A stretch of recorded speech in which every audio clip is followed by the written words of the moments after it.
Magandang araw kaibigan! Tuloy po kayo sa Felicidad's Channel. Sa mga kwento ng buhay at pag-ibig na hinalukay sa natatagong baul ni Felicidad. Pero bago po tayo magpatuloy, huwag niyo pong kalilimutan na i-like ang video, i-subscribe ang channel, at i-click ang notification bell para lagi kayong updated sa mga parating pa na upload.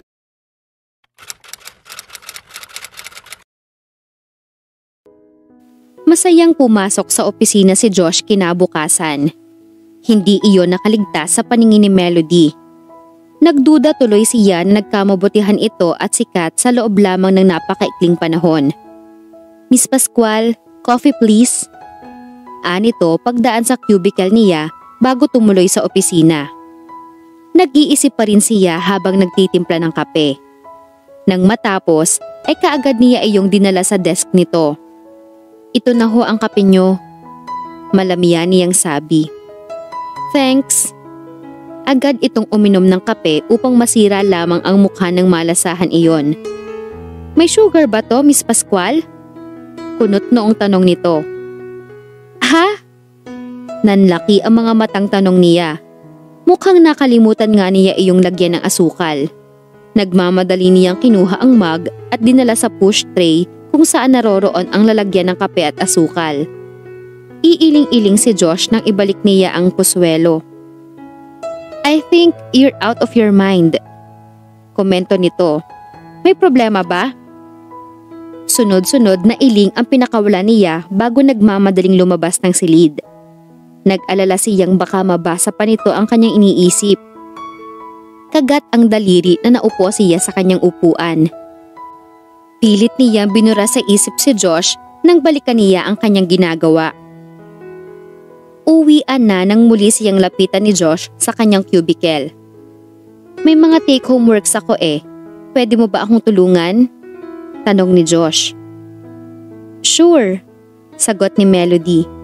"Good. Sumabay ka na sa akin sa kotse." Excited si Melody habang inililigpit ang kanyang mga gamit. Pagpatak ng alas 5:30 ay nakatayo na siya sa parking lot at naghihintay kay Josh. Pinasasakay na siya ni Damian ngunit tumanggi siya. Sumakay lamang siya nang dumating si Josh. Sa maluwang na library ng Escares Mansion nagtrabaho sina Melody at Josh.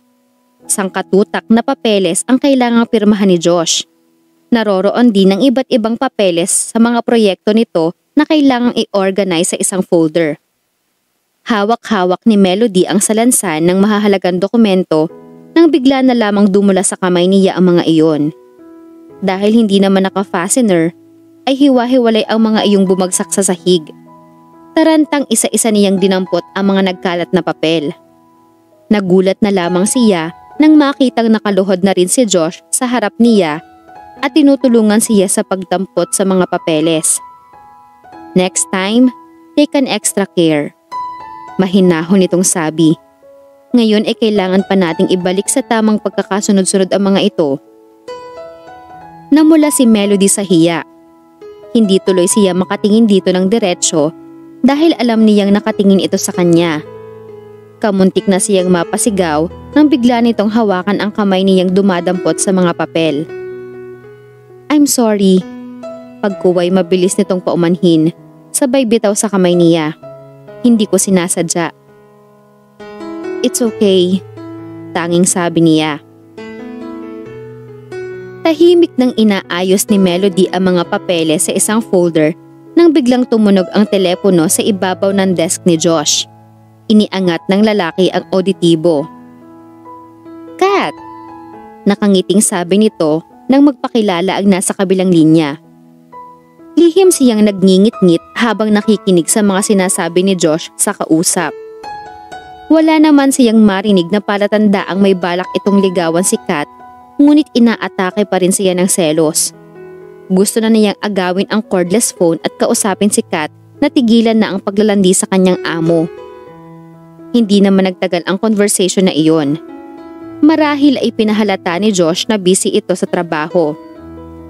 Hindi na maipinta ang mukha ni Melody hanggang sa magdesisyon si Josh na ihatid na siya sa kanila dahil lumalalim na ang gabi. Wala silang kibuan habang nasa sasakyan na Para bang pareho na silang naubusan ng sasabihin. Pagdating sa tapat ng bahay nila ay kaagad na siyang umibis. Lumundag sa tuwa ang puso niya nang bumaba rin ito at inihatid siya hanggang sa tapat ng harapang pinto ng kanilang bahay. "Good night," sa wakas ay saad ni Josh. "And thank you. You can come to the office late tomorrow. I'll understand." Tipid ng ngiti ang isinagot ni Melody. Pagkatapos ay hindi niya mapigilan ang sarili na salubungin ang mga tingin nito. Parang may magneto ang mga matang iyon na hindi niya kayang iwasan. Tila pareho silang nawala sa kanilang mga sarili ng magkatitigan dahil namalaya na lamang nila na magkahinang na ang kanilang mga labi at pilit nilalasap ang tamis ng halik ng bawat isa. Kung hindi pa bumukas ang ilaw sa sala ay hindi pa sila matatauhan. Para silang naengkanto ng maghiwalay. "Good night again." Muling saad nito, ngunit hindi na niya pinansin. Nang bumukas ang front door ay mabilis na siyang pumasok. "Mayor!" Tila namamalikmatang bulalas ni Kapitan Henner na siyang nagbukas ng pinto. "Magandang gabi, Kapitan." Nakangiting saad ni Josh. "Pasensya na kung naabala ko kayo. May tinapos lang kaming trabaho ni Melody sa bahay. Sige ho, tutuloy na ho ako." "Mag-iingat ka." Pahabol nitong salita. "Oho, salamat ho." Hindi maipaliwanag ni Josh ang kaligayahang nararamdaman habang nagmamaneho pa uwi. Ang saya-saya niya habang kasama si Melody. Ang totoo ay hindi naman gaanong mahalaga ang ginawa nila sa library. Maaari naman iyong ipagpabukas. Ngunit hindi niya maiwasan ang isinusulsol ng kanyang isip na gumawa siya ng paraan upang magkasama pa sila nito ng matagal. "There's something about her," aniya sa sarili. "Sa kanya lang ako nakaramdam ng ganito. Simula ng araw na makasama ko siya ay hindi na siya nawala sa isip ko. Napakabilis na mga pangyayari pero natitiyak kong iba na ito dahil nagawa ko siyang isama sa bahay at pakilala kay Lola. At kapag kasama ko siya ay para akong nawawala sa sarili ko. Is this love?" Positibo ang isinagot ng kanyang isip. Noong isang gabing kasama niya si Kat sa bahay ng lola nito ay laman din ng isip niya si Melody. Pinagbigyan lamang niya ang imbitasyon ni Kat ngunit wala na siyang ibang intensyon dito. Hindi ito ang tipo ng babaeng makakapagpaibig sa kanya. Iba talaga si Melody. Naputol ang pag-iisip niya nang makarinig ng malakas na tili mula sa kakahuyan sa gilid ng dinaraanan niyang kalsada. Tili iyon ng isang babae. Pinarada niya sa tabi ang sasakyan bago umibis at bitbit ang palaging nasa kotse niyang flashlight na hinanap ang pinagmumulan ng tinig. Pasado 11:00 na. "Mayor!" Humihingal na tawag ng isang babae bago yumakap sa kanya ng mahigpit. "Sino ka at bakit ka nandito sa ganitong oras ng gabi?" Nag-aalala niyang tanong. Luhaan pa rin ito nang kumala sa kanya at lumingon sa kakahuyan. "May lalaking humahabol sa akin, Mayor. Balak akong pagsamantalahan. Mabuti na lamang at dumating kayo." Tiningnan niya ito at naisip na mukhang nagsasabi naman ito ng totoo. Punit-punit na ang pang-itaas nitong damit. Magulo ang buhok, pawisan at wari takot na takot. Ni anino ng taong humahabol dito ay hindi na nila nakita. Marahil ay natakot nang dumating siya. Minabuti niyang isama na ang babae at ihatid sa tirahan nito.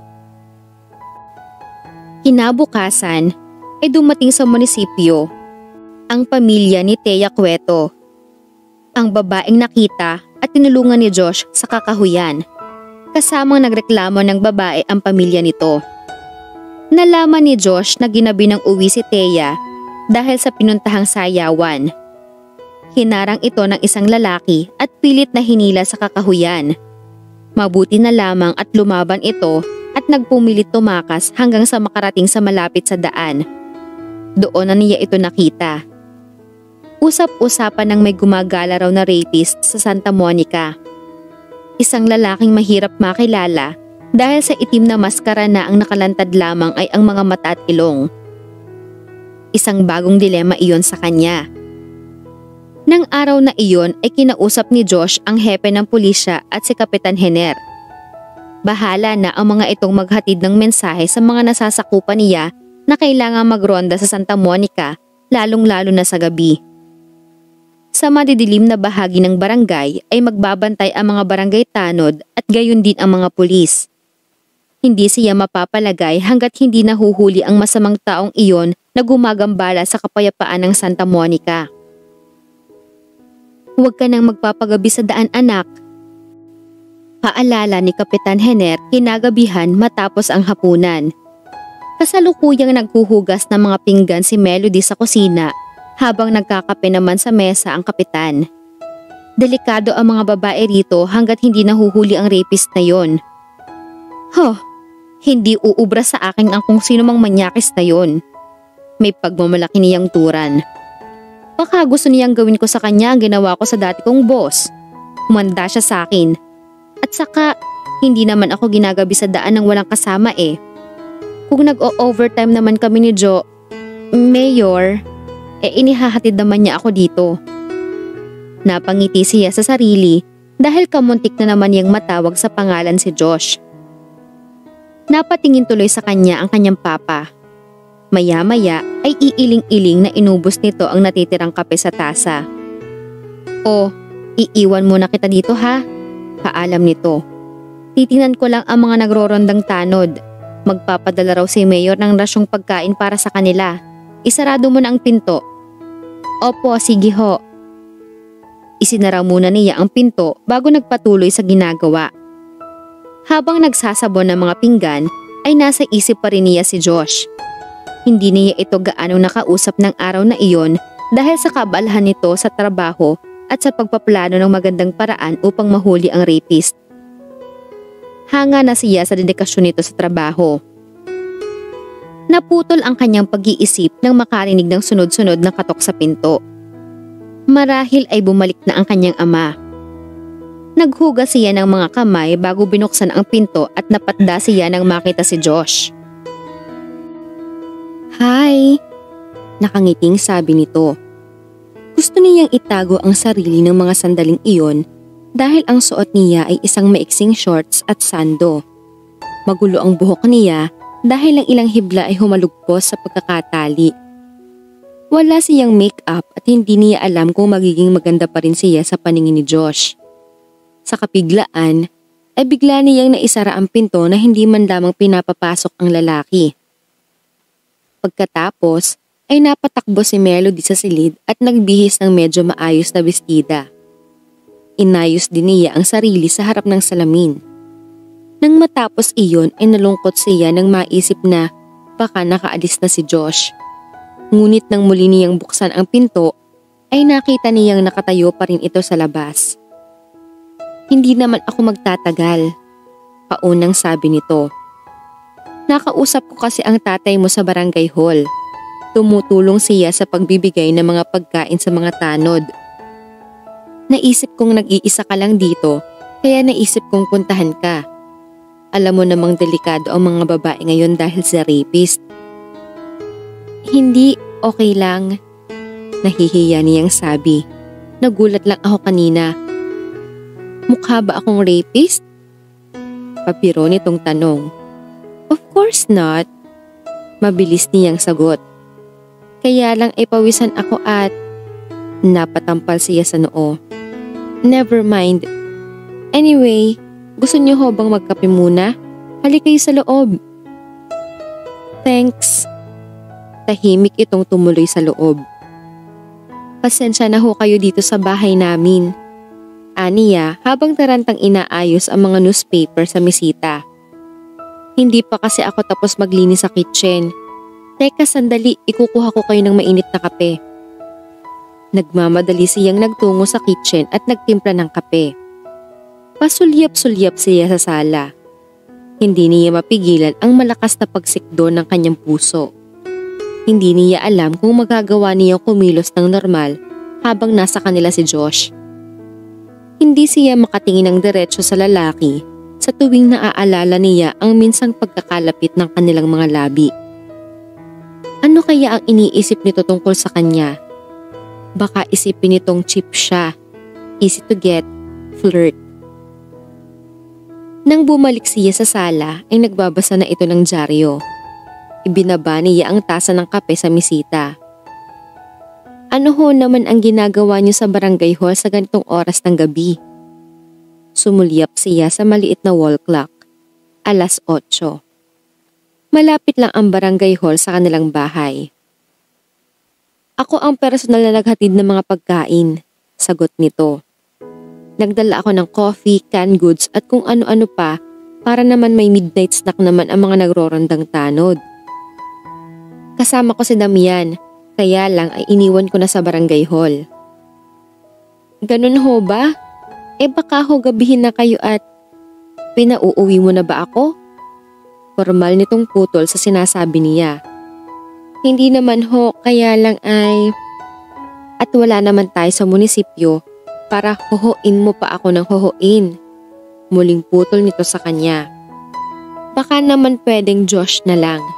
Masyado mo naman akong pinatatanda sa kapormalan mo eh. Kayo ho ang bahala. O, ayan ka na naman. Napatampal siya sa noo.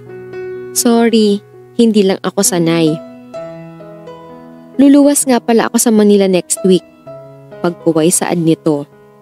May dadaluhan akong engagement party, kaibigan ni Froy. Maybe you want to come with me? Ha? Abangan ang susunod na kabanata.